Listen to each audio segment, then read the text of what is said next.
Her mother gave her to a disabled mountain man, but his next move shocked everyone. Mara did not remember the exact day her life changed, but she remembered the feeling of it. The air in the little mountain town was always cold and heavy, even in the summer. The wind moved through the trees like a quiet whisper, and the clouds always looked like they were hiding something. Mara had grown up in this kind of world, where the houses were old and the roads were rocky, where people knew each other's business and rumors traveled faster than the mail. Her mother, Leela, was a woman who used to smile. Mara could remember the early years when her mother's laughter filled the small kitchen. The smell of stew and fresh bread would float out into the yard, and Mara would feel safe. But those days were gone. Lila's laughter had been replaced by a tired silence, and her eyes had a strange, faraway look. Mara could not remember the last time her mother had truly rested. Instead, she always seemed to be searching for something. Sometimes, Mara would watch her mother walk into town and come back with empty hands. Other times, Lila would return with a small bag, and her hands would shake. Mara learned early that her mother was not the kind of woman who could give her what she needed. She was not the kind of mother who could help with homework, or sew a new dress, or tell stories by the fire. Mara's mother was only able to survive one day at a time, and Mara was learning to survive with her. The house was small and worn. The roof had a few holes, and the floorboards creaked when Mara walked. There was a small room with a bed and a thin blanket, and Mara would often lie awake at night listening to the sounds of the forest. Sometimes she heard owls, and sometimes she heard the distant voices of people who seemed to be living far away. She knew she was not alone, but the loneliness still felt heavy. Mara tried to keep herself busy. She would walk down the dirt road and pick wild berries or gather firewood for the stove. She would wash the dishes and sweep the floor. She would sometimes help her mother, but Lila often pushed her away. "Go play," she would say, as if Mara were a child who did not understand the world. Mara was not a child anymore, though. She was old enough to see what was happening. She was old enough to understand that her mother was losing herself. She was old enough to know that the world was not kind to people who were weak. Mara did not feel safe, and she did not know what to do. The day the man came to the house, Mara was sitting by the window. The sky was gray and the air felt heavy with rain. She had been watching the trees for hours, waiting for her mother to return. The door creaked open, and Mara saw her mother walk in. Lila's face was pale, and her eyes looked empty. Mara stood up quickly. "Mama," she said, "where have you been?" Her mother did not answer right away. She walked slowly to the table and sat down. Her hands were shaking. Mara could see the worry in her mother's face, but she did not know what it meant. "Mara," her mother said finally, in a voice that sounded like it came from far away. "I need to talk to you." Mara's heart beat faster. She felt a strange fear, but also a strange hope. Maybe her mother had decided to get better. Maybe she had found a way to make things right. But the hope did not last. Lila looked at Mara and took a deep breath. "There is someone who can take care of you," she said. Mara did not understand. "Who?" she asked. Her mother's eyes were wet. "A man," she said. "Ah, a man who lives in the mountains." Mara's mind raced. "A stranger?" she asked. Lila nodded. "He is not a stranger," she said. "He is a good man. He will keep you safe." Mara did not believe her. The thought of living with a stranger made her stomach twist. She had always been told to stay away from people she did not know. Her mother had taught her that the world was full of danger, and now her mother was saying that she should go live with a man she had never met? "Mama," Mara said softly, "why?"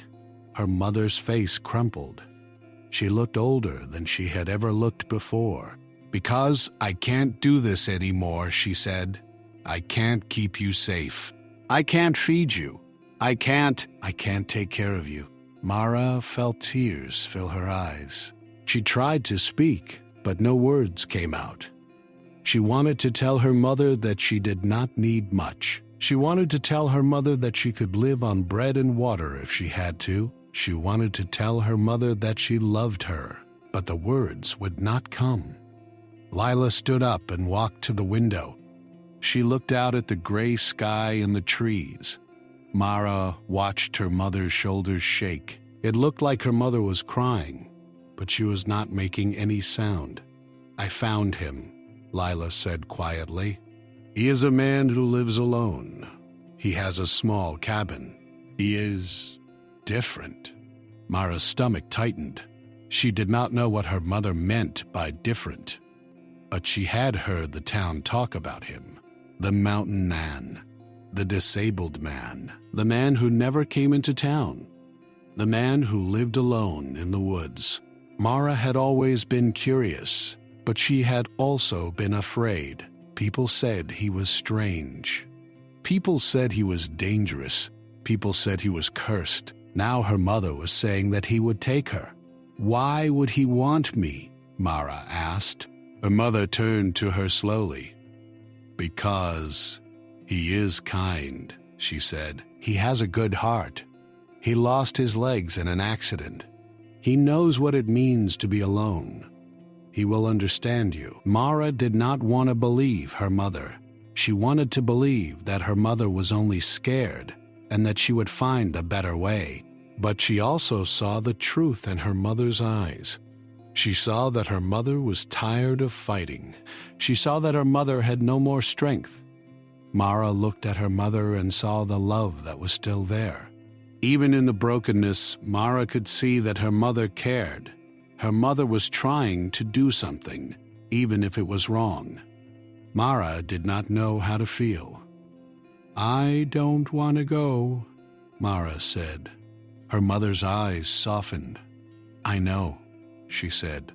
I don't want you to go either, but I have no choice."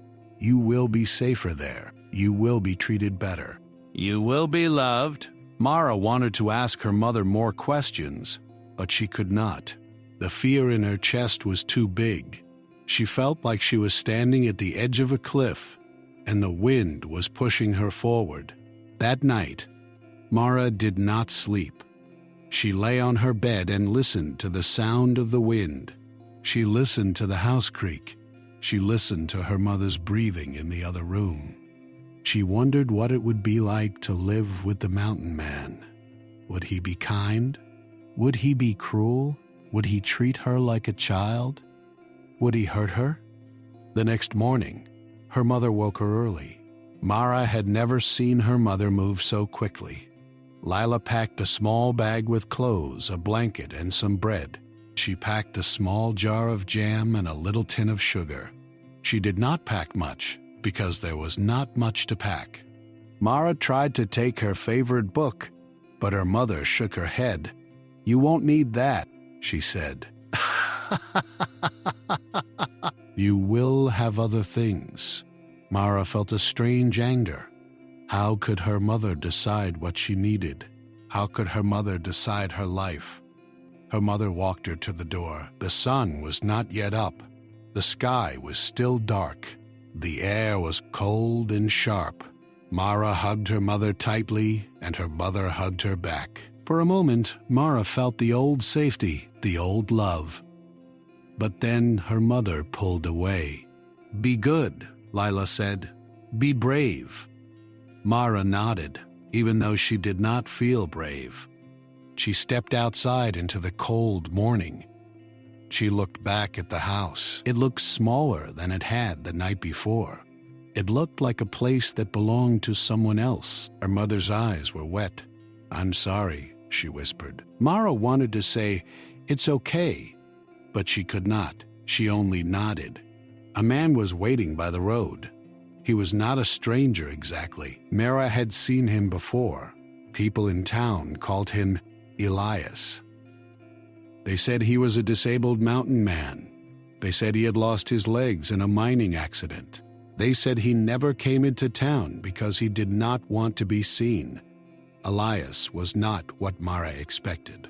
She expected a wild man with long hair and dirty clothes. She expected a cruel face and angry eyes. But Elias looked calm. He wore a simple coat and a hat. He had a kind face, though it was weathered by the sun and wind. His legs were covered with cloth and wood. Like rough prosthetics, he stood by a small wagon. The wagon was filled with bags and a few wooden boxes. He looked at Mara and nodded. "Good morning," he said, in a voice that was gentle. Mara stared at him. She felt the fear in her chest, but she also felt something else, something she did not understand. It was like a small light, a small hope. "Are you going to take me?" Mara asked. Elias nodded again. "Yes," he said. "Your mother asked me." Mara looked at her mother, who was standing on the road with her hands shaking. Her mother looked like she wanted to run away, like she wanted to take Mara back and pretend none of this was happening. But she did not move. Elias walked closer to Mara. He did not touch her. He did not speak too loudly. He seemed careful, like he did not want to scare her. "I will take care of you," he said softly. "You don't have to be afraid." Mara did not know if she believed him. She did not know if she could trust him, but she also knew she had no choice. Her mother stepped forward. "He will be good to you," she said. "He will treat you like his own." Mara looked at her mother. She wanted to say something, but she could not. She only looked at her mother and tried to memorize her face. Then her mother stepped back. She nodded to Elias, and Elias nodded back. Mara climbed into the wagon. It was not comfortable, but it was warm. Elias started the wagon, and they began to move. The road was rough, and the wagon bounced with every step. Mara held on tightly, feeling the cold wind on her face. As they moved away from the town, Mara looked back. Her mother stood there, small and alone. Mara could see the sadness in her mother's shoulders. Mara felt her heart break. The town began to disappear behind the trees. The houses became fewer, and the road became narrower. The mountains grew taller. The forest became thicker. The air smelled like pine and wet earth. Mara did not speak. Elias did not speak. The silence was heavy, but not cruel. It felt like the beginning of something new. Mara wondered what awaited her. She wondered if she would ever see her mother again. She wondered if she would ever feel safe again. She wondered if she would ever feel loved. Elias drove the wagon deeper into the woods. Mara watched the trees pass by, one after another. She tried to keep her eyes open, but the motion made her sleepy. Her thoughts slowed down, and her fear began to fade. For the first time in a long time, Mara felt something she had not felt in years. She felt calm. The forest seemed to swallow the wagon as they moved deeper into the mountains. The trees were tall and close together, and their branches formed a thick roof above the road. The light was dim even in the middle of the day. Mara watched the forest carefully, feeling the new kind of silence around her. In town, there were always voices and noises. Here, the only sounds were the wagon wheels, the wind, and the occasional bird. Elias drove slowly, as if he wanted to give Mara time to adjust. He did not hurry, and he did not speak unless he had to. Mara tried to look at him without staring. She noticed how he moved his body carefully. She noticed how he used his arms to push himself forward when the wagon hit a bump. His hands were rough and strong, like the hands of a man who worked with wood and stone. She noticed the way he looked at the road, focused and calm. Mara felt a strange mix of fear and curiosity. She wondered if he had always been like this, or if the accident had changed him. She wondered if he had once been happy. She wondered what he thought about living alone in the mountains. After a while, the road began to slope upward. The wagon climbed slowly, and Mara felt the pull in her stomach. She looked out and saw the mountains around them. They were huge and covered with trees, and the tops seemed to touch the sky. The air smelled fresher up here. It felt cleaner. It felt like the world was different. Finally, the wagon stopped. Mara looked around and saw a small clearing. In the center was a cabin. Mara. It was not large, but it was solid. It looked like it had been built by a careful hand. The wood was dark and weathered, but it looked strong. A small chimney rose from the roof, and smoke was coming out. Mara could smell the scent of wood burning. Elias climbed out of the wagon carefully. He used his hands to steady himself, and he moved slowly but with confidence. Mara followed him, her legs shaking a little. The ground was uneven, and she had to watch where she stepped. She felt like a visitor in a new world. Elias opened the cabin door and stepped inside. Mara followed, and the warmth hit her like a soft wave. The inside of the cabin was simple but clean. There was a small table, a few chairs, a stove, and a bed in the corner. There were shelves with jars and tools. There were also books, which surprised Mara. She had never seen a cabin with books before. Elias moved to the stove and lifted the lid. He put a pot on the fire and added water. Mara watched him. He moved with careful skill, as if he had done this 1,000 times. She noticed the calm in his face. He did not rush. He did not seem angry or tired. He simply worked. Mara stood in the middle of the cabin, feeling like she did not belong. She wanted to cry, but she did not. She wanted to run back to her mother, but she knew she could not. She looked at Elias and waited for him to speak. Finally, he turned to her. "You must be hungry," he said. Mara nodded. Elias reached into a cupboard and took out a small bowl. He poured the hot water into it and added some dried berries. The smell was sweet and warm. He handed the bowl to Mara. "Eat," he said. Mara took the bowl with both hands. The bowl was warm and the steam rose up. She took a small bite, and the taste was strange but good. The berries were not fresh, but they were sweet. She felt her hunger ease a little. Elias sat down at the table and watched her. He did not look at her like a stranger. He looked at her like someone who cared. After Mara finished eating, Elias stood up. "You can rest," he said. "There is a bed. It is not soft, but it is warm." Mara nodded again. She walked to the bed and sat down. The blanket was thick and clean. The bed was small, but it looked comfortable. Mara felt tired, and her eyes began to close. Before she fell asleep, she asked, "Will I be here forever?" Elias looked at her for a moment. His face was calm, but Mara could see something behind his eyes, something like sadness. "I do not know," he said softly, "but you will be safe here." Mara did not know what to think. She wanted to ask more questions, but she was too tired. She lay down and closed her eyes. She woke up to the sound of birds outside. The sun was shining through the small window, and the cabin felt warm. Mara sat up and looked around. The cabin seemed smaller in the daylight. It looked less scary. It looked like a real home. Elias was already awake. He was sitting at the table working on something. Mara walked closer and saw that he was carving a piece of wood.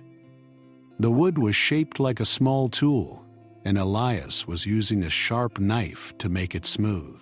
Mara watched him carefully. "What are you making?" she asked. Elias looked up. "A handle," he said, "for a tool." Mara watched his hands.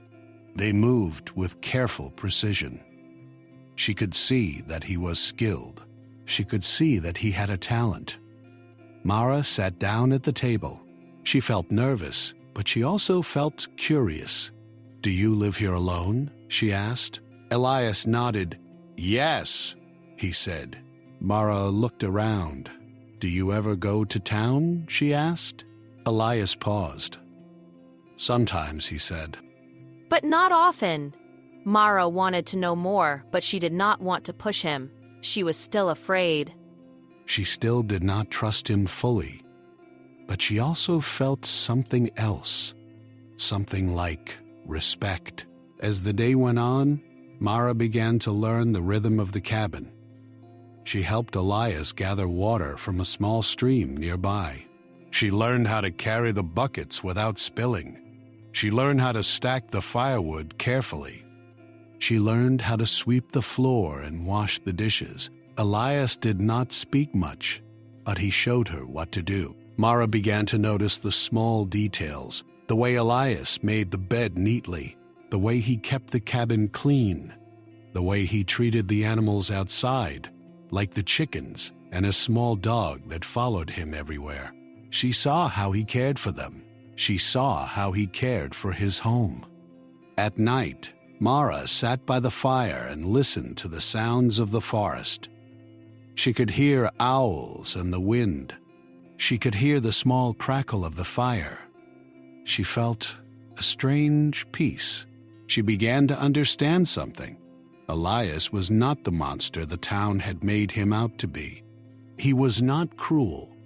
He was not dangerous. He was simply a man who had been hurt and who chose to live alone. He had built a life for himself, and he had learned how to survive. But Mara also knew that the world outside the forest would not accept this easily. The town would not forget. People would not stop talking. She wondered what would happen if they found out she was here. Days passed, and Mara's fear began to fade. She started to feel more comfortable in the cabin. She started to feel like she belonged. She began to help Elias more. She began to learn his ways. One afternoon, Elias took her to a small clearing near the cabin. There was a small garden there, with a few vegetables growing. The garden was not large, but it was well cared for.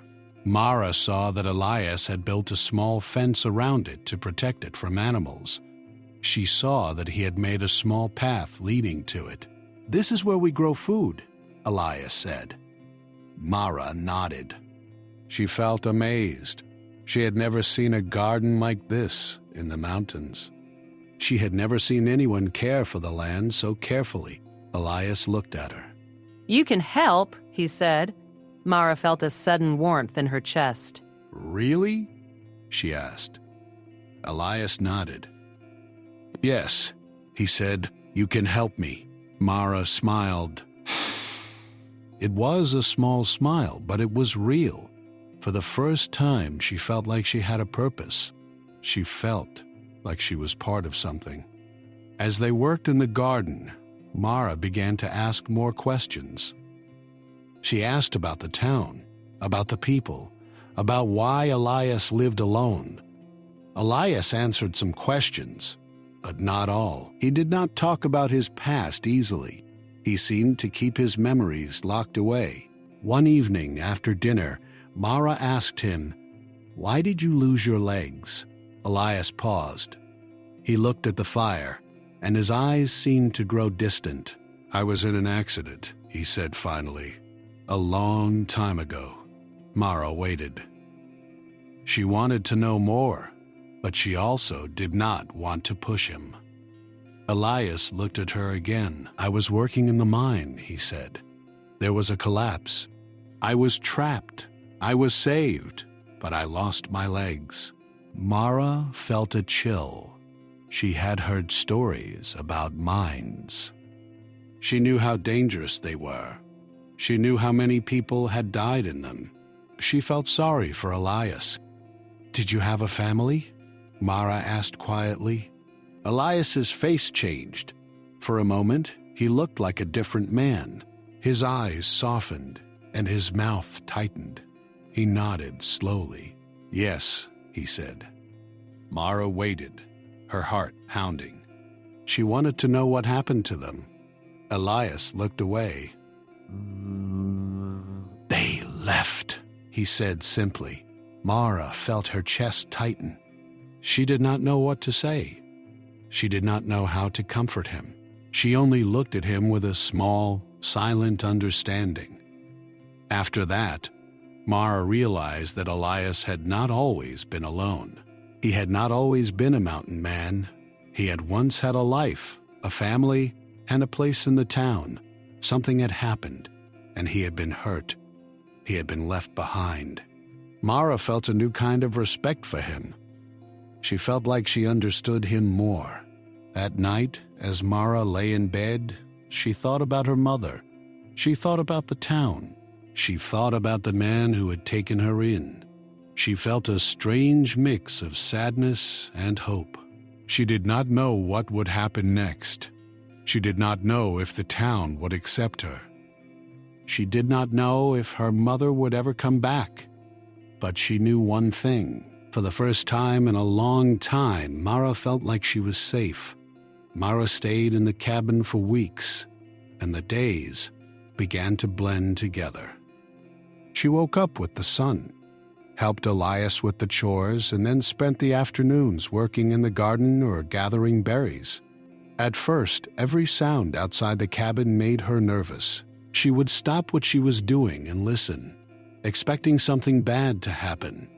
But as time passed, the forest sounds became familiar. She began to recognize the different birds, the rustle of small animals, and even the way the wind moved through the trees. Elias was still quiet, but Mara had learned to understand him in a different way. He did not need to speak to show that he cared. His actions spoke for him. He made sure Mara had enough food. He made sure the cabin was warm. He made sure she had clean clothes. He never raised his voice. He never made her feel like she was a burden. Mara had always believed that a good life required a lot of money or a lot of people. But here, she was learning that a good life could also be simple. It could be made of small things, like a warm fire, a full belly, and someone who cared. One day, while Mara was gathering berries, she heard the sound of a horse approaching. She froze. Her heart began to beat quickly. She knew that sound. It was a sound from the town. It was the sound of someone who belonged to the world she had left behind. Mara dropped her basket and ran toward the cabin. Elias was already outside, standing by the door. He looked calm, but Mara could see that his body was tense. He had his hand on a wooden cane and his eyes were fixed on the path. A man appeared on the path, riding a horse. He was tall and looked strong. He wore a clean shirt and boots. Mara recognized him immediately. It was one of the town men who often spoke loudly at the market. His name was Henry. Henry stopped his horse and looked at Elias. "So you're the one," he said with a rough tone. "You're the one who took that girl?" Elias did not respond right away. He simply looked at Henry. His face was calm, but his eyes were serious. Henry looked at Mara, who was standing behind Elias. Mara felt her stomach twist. She did not know what Henry wanted. She did not know if he was going to take her back. She did not know if he was going to hurt Elias. Henry dismounted from his horse and walked closer. "Your mother is worried," he said, his voice loud. She said you ran away. She said you were taken. Mara felt her heart sink. She had never thought about her mother being worried. She had thought about her mother being tired and lost. But now, she saw that her mother might be scared too. Mara felt a strange pain in her chest. Elias spoke, and his voice was calm.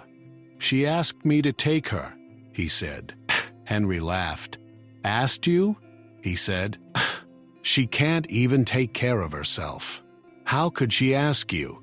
She is not thinking clearly."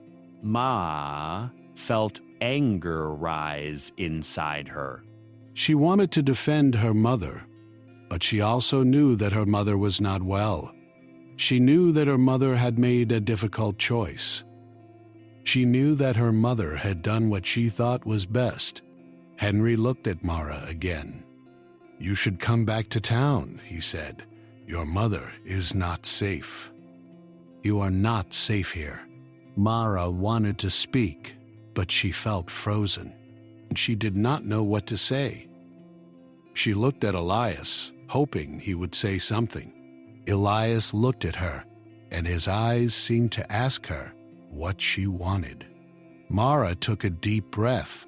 "I want to stay," she said quietly. Henry's face changed. He looked surprised. "You want to stay?" he asked. Mara nodded. She felt her voice shake, but she tried to stay strong. "Yes," she said. "I feel safe here." Henry looked at Elias again. "This is not right," he said. "You can't keep her. The town will not allow it." Elias's face remained calm. "I am not keeping her," he said. She is safe here. Her mother asked me to take care of her. Henry shook his head.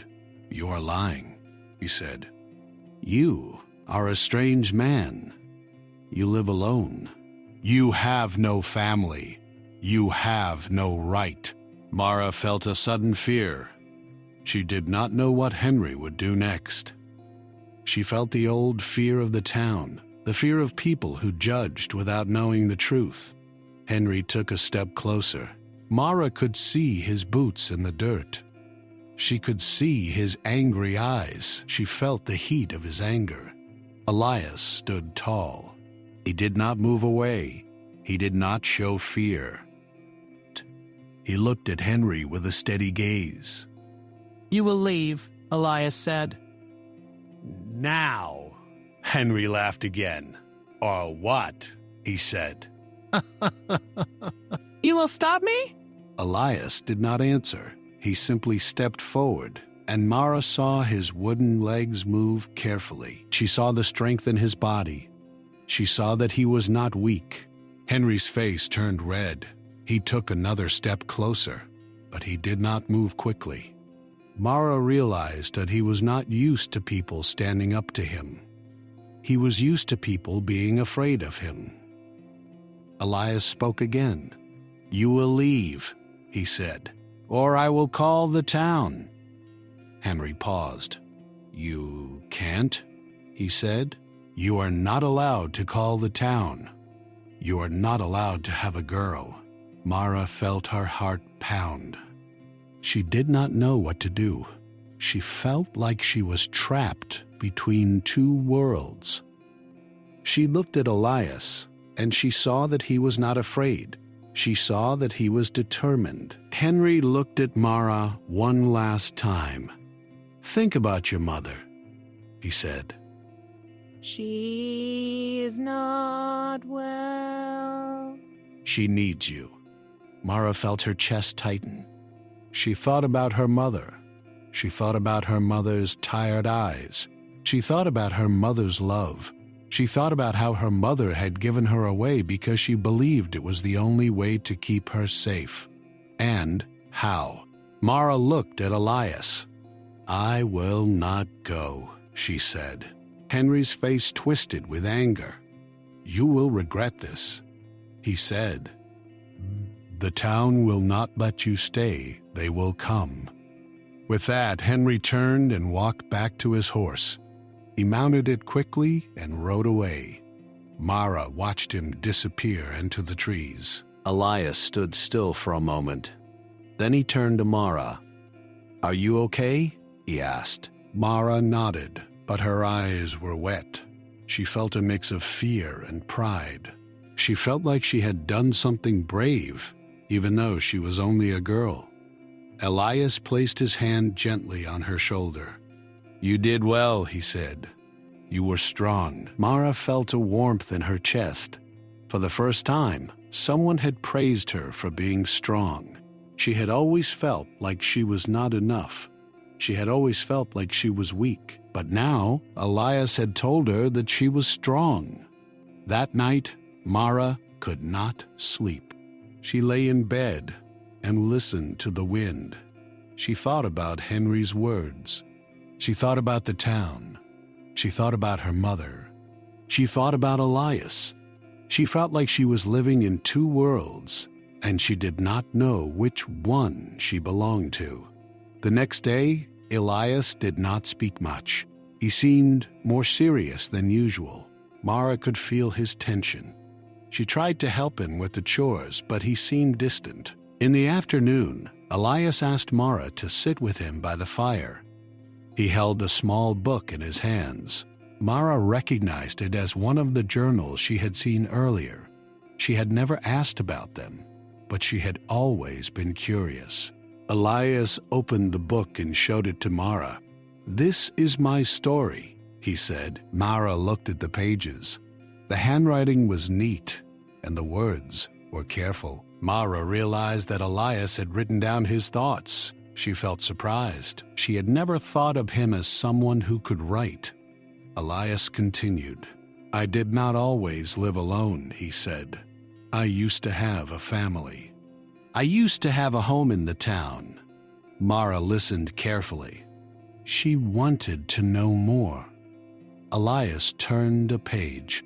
"After the accident, people changed," he said. "They looked at me differently.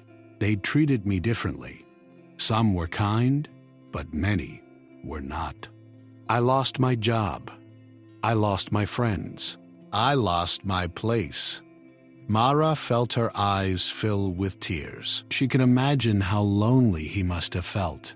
She could imagine how hurt he must have been. Elias looked at Mara. "I came here because I needed to be away from the pain," he said, "but I did not expect to find peace." Mara felt a new respect for him. She realized that he had chosen this life not because he was weak, but because he was strong enough to survive it. Elias closed the book. "I want you to know that you are safe here," he said, "but you must also know that the town may come. They may not understand. They may judge." Mara nodded. "I know," she said. Elias sighed. "But you are not alone," he said. "I will protect you." Mara felt a deep gratitude. She felt like she had found someone who truly cared for her.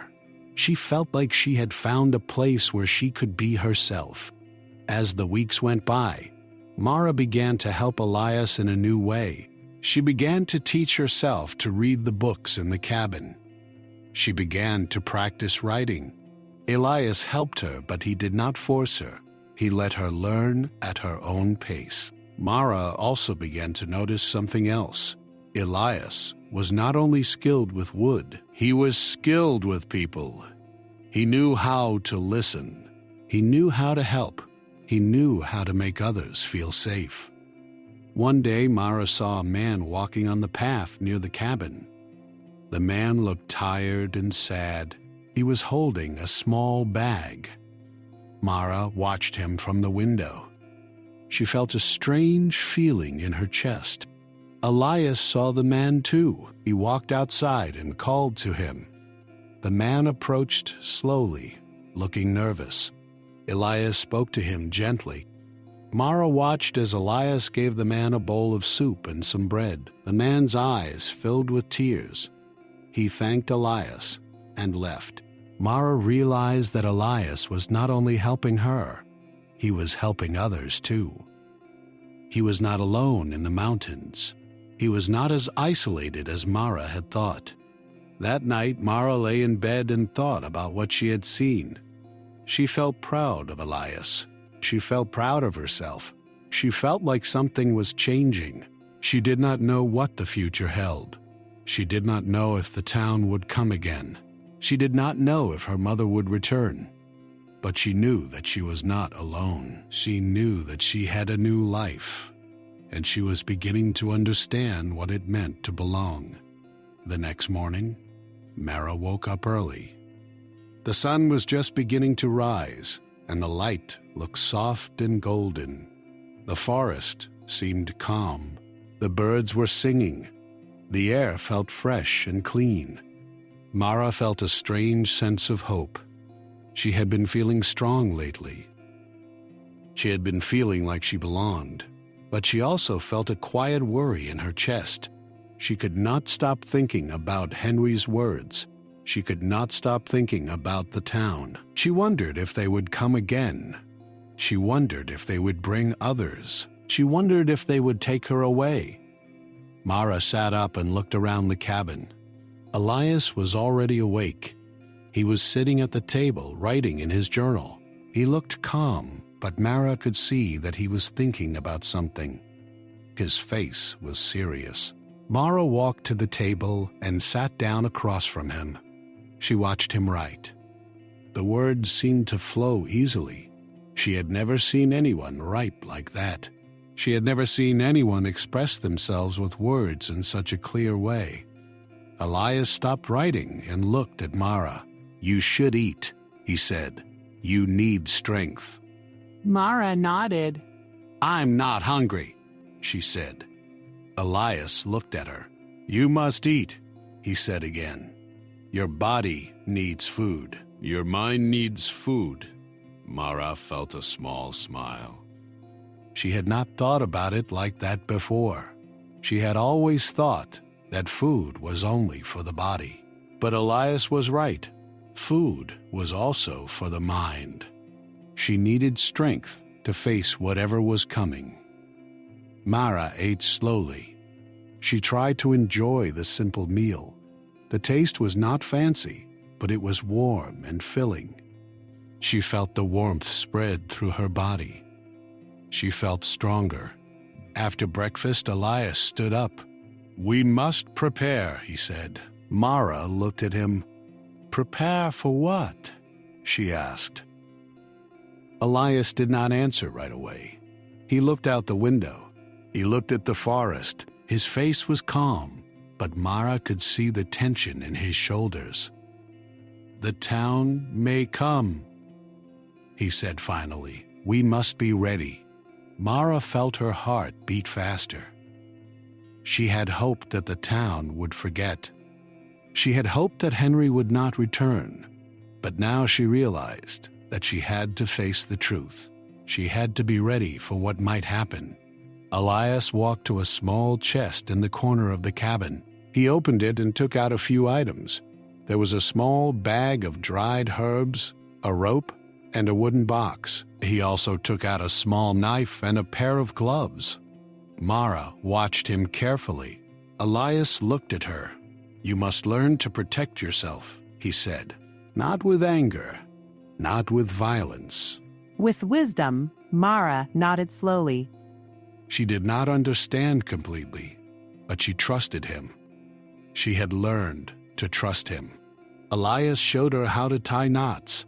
He showed her how to make a small trap for animals.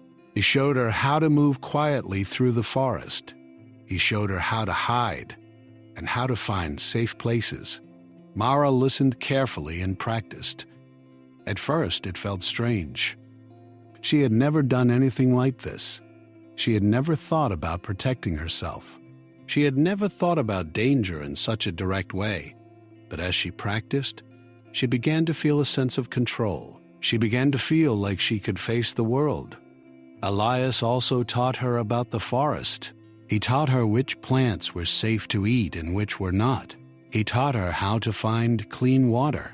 He taught her how to read the signs of animals. Mara listened and learned. She felt proud of herself. One afternoon, as Mara was gathering water from the stream, She saw a figure in the distance. It was a woman walking slowly, carrying a small basket. She knew that figure. She recognized the way she walked. It was her mother. Mara stood still, frozen. She watched her mother move closer. Her mother looked tired. Her clothes were old and worn. Her hair was messy. Her face looked older than Nara remembered. But Mara also saw something else. She saw her mother's eyes. They were filled with fear and sadness. Mara ran back to the cabin. Elias was inside working on a piece of wood. Mara burst into the cabin. "Mama is here," she said, her voice shaking. Elias looked up. He did not look surprised. He stood up and walked to the door. Mara followed him. They stood outside, waiting. Mara's mother walked into the clearing slowly. She stopped near the cabin and looked at Mara, her eyes filled with tears. "Mara," she whispered, "I'm sorry." Mara felt her heartache. She wanted to run to her mother and hug her. She wanted to tell her that she forgave her, but she also felt a deep anger. She felt the pain of being left behind. She felt the fear of being taken away again. Mara looked at her mother. "Why did you leave me?" she asked, her voice shaking. Her mother's face crumpled. She looked like she might fall. "I didn't have a choice," she said. "I was sick. I was weak. I was not able to take care of you. I thought this was the only way." Mara felt tears fill her eyes. "You could have asked for help," she said. "You could have asked someone." Her mother shook her head. "No one would help," she said. "They would judge me. They would say I was a bad mother. I was ashamed. I was scared." Mara felt a strange sadness. She realized that her mother was not just weak. She was also trapped in a world that did not understand her. She was trapped by the town's judgment and by her own fear. Her mother looked at Elias. "He has been taking care of you," she said, her voice trembling. "He has been good to you." I know that now. Mara looked at Elias. Elias stood quietly, his face calm. He looked at Mara's mother with a steady gaze. Her mother continued, "I came to ask you to come back. I want you back. I want to try again. I want to be your mother." Mara felt her chest tighten. She wanted to believe her mother. She wanted to go back to the life she once knew. She wanted to feel safe with her mother. But she also knew that her mother was not well. She knew that her mother might not be able to take care of her. She knew that the town would still judge her. Elias spoke softly. "She must decide," he said to Mara. "You cannot be forced." "I want to stay," she said, her voice firm. "I feel safe here. I feel like I belong here." Her mother's face turned pale. "But I am your mother," she said. "I have a right to you." Mara felt a sudden anger. "You gave me away," she said. "You chose to leave me. You chose to give me to him." Her mother's eyes filled with tears. "I know," she said, "and I am sorry. I wish I could take it back." Mara looked at Elias. She saw the pain in his eyes. She saw how much he cared. She saw how much he wanted to protect her. She felt a deep gratitude, but she also felt a deep sadness for her mother. She knew her mother had been broken by life. She knew her mother had been trapped by fear. Mara took a deep breath. "I cannot come back," she said. "Not now." Her mother's face fell. She looked like she might fall to the ground. "Please," she whispered. "I am begging you." Mara felt her heart break. She wanted to help her mother, but she also knew that she could not be taken away again. She could not lose her safety. She could not lose the life she had built. Elias stepped closer to Mara's mother. He spoke gently. You can come inside, he said. You can rest. You can eat, but Mara will stay. Her mother nodded slowly. She looked at Mara with a sad smile. I understand, she said. Mara felt tears fall down her face. She walked to her mother and hugged her. Her mother hugged her back tightly. Mara could feel her mother shaking. I love you, her mother whispered. Mara whispered back, I love you too. They held each other for a long time. Mara felt the pain and the love mixed together. She felt the weight of her mother's choices. She felt the weight of her own life. After a while, Mara's mother stepped back. She looked at Elias. Thank you, she said. Thank you for taking care of her. Elias nodded. She is safe here, he said. Mara's mother looked around the cabin. She saw the simple life.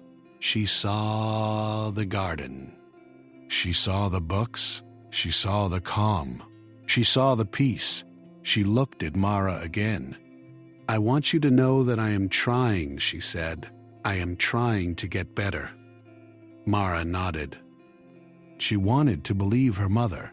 She wanted to believe that her mother could change. She wanted to believe that her mother could be the mother she needed. But Mara also knew that she could not depend on that hope. She knew that she had to protect herself. She knew that she had to stay strong. That night, Mara's mother stayed in the cabin.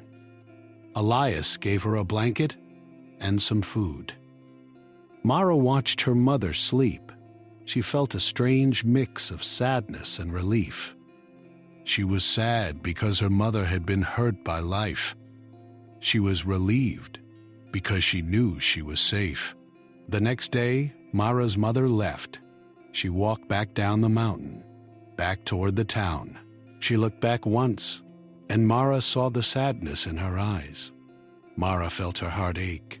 Elias stood beside Mara as they watched her mother disappear into the trees. He placed a hand on Mara's shoulder. You did well, he said. Mara nodded. She felt a strange strength inside her. She felt like she had grown. She felt like she had become someone new, but she also knew that the town would not stop. She knew that the people would continue to judge. She knew that they might come again. She knew that she had to be ready.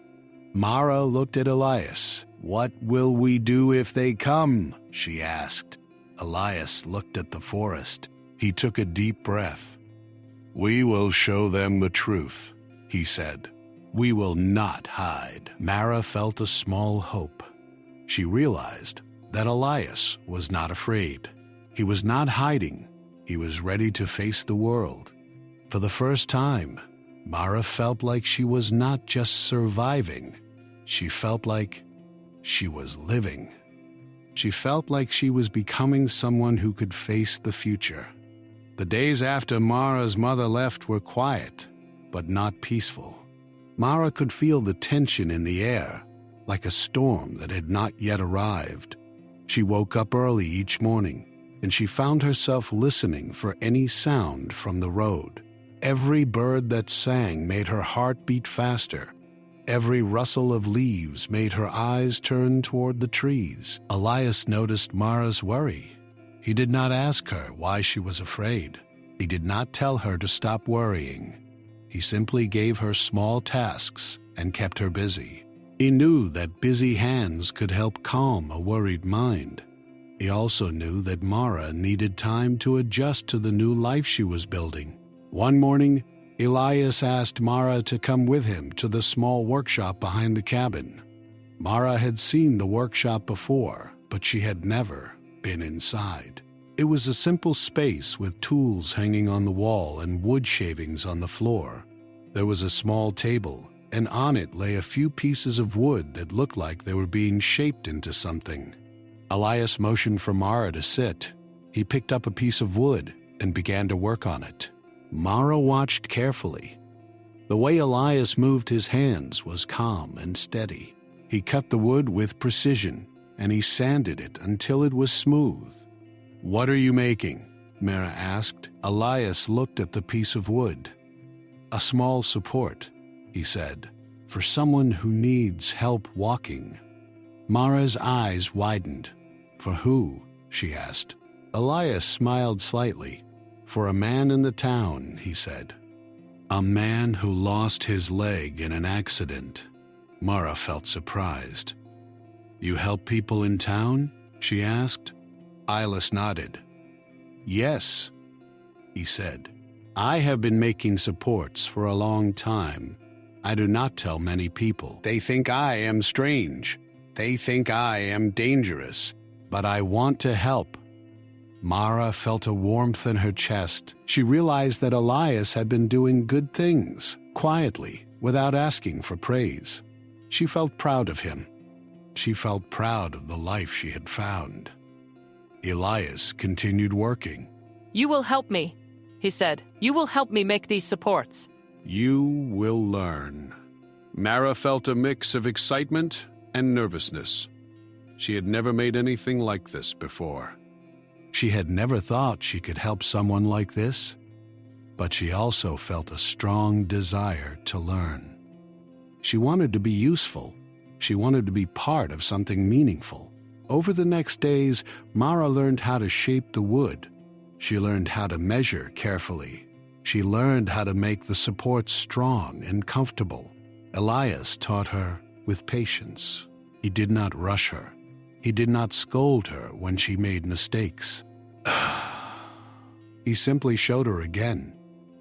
As Mara worked, she began to feel a new sense of purpose. She realized that she was not only living in the mountains, she was building something. She was helping others. She was becoming a part of Elias's world. One afternoon, as Mara and Elias were working, they heard the sound of a horse on the road. Mara's heart jumped. She looked at Elias, and she saw that he was not surprised. He simply stood up and walked to the door. Mara followed him. They stood outside, waiting. A group of people appeared on the road. It was more than just Henry. There were several men and a few women. They looked serious. They looked angry. Mara felt her fear rise again. Henry rode at the front, and he looked at Elias with a hard expression. "We came to take the girl," he said. "We came to take her back to the town." Elias stood tall. He did not show fear. "She is not going anywhere," he said. Henry laughed. "You think you can stop us?" he said. "You are a disabled man living alone. You have no power."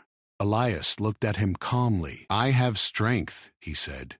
"Not the kind you think. The kind that comes from doing what is right." Mara felt her heart pound. She looked at the people around Henry. She saw their faces. Some looked curious.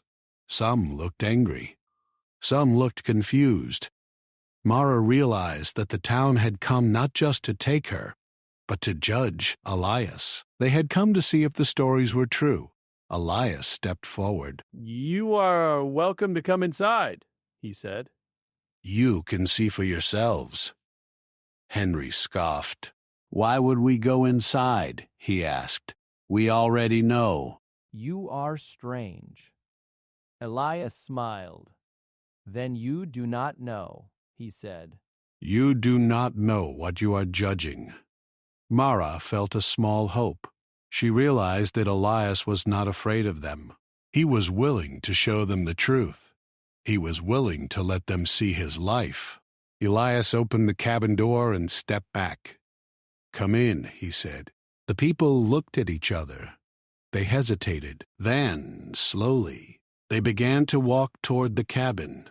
Mara stood behind Elias. She felt nervous, but she also felt proud.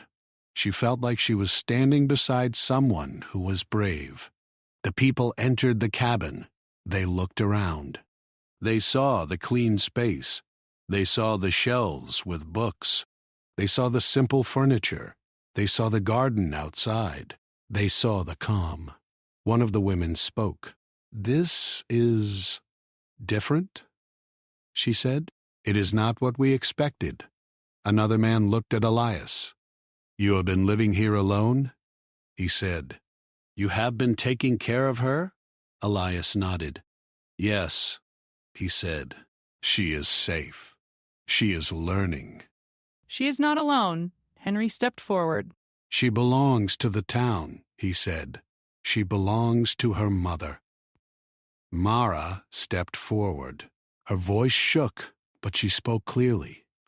"My mother is not able to take care of me," she said. "She tried. She really tried. But she is not well. She gave me to Elias because she wanted me to be safe." The people looked at Mara. They were quiet. Mara felt the weight of their silence. She felt like she was standing in front of a judge. Elias spoke again. "I have been helping people in the town," he said. "I make supports for people who need them. I help them walk. I do not ask for money. I do it because I want to help." One of the men looked surprised. "You helped my brother?" he said. "Devil, he told me. He said you gave him a support. He said you saved him." The man's words spread quickly through the group. Mara watched as their expressions changed. Some looked embarrassed. Some looked ashamed. Some looked thoughtful. Henry looked angry. He did not like that the people were changing their minds. He tried to speak again, but his voice sounded smaller now. Elias turned to Mara. "You see," he said softly, "people can change. They just need to see the truth."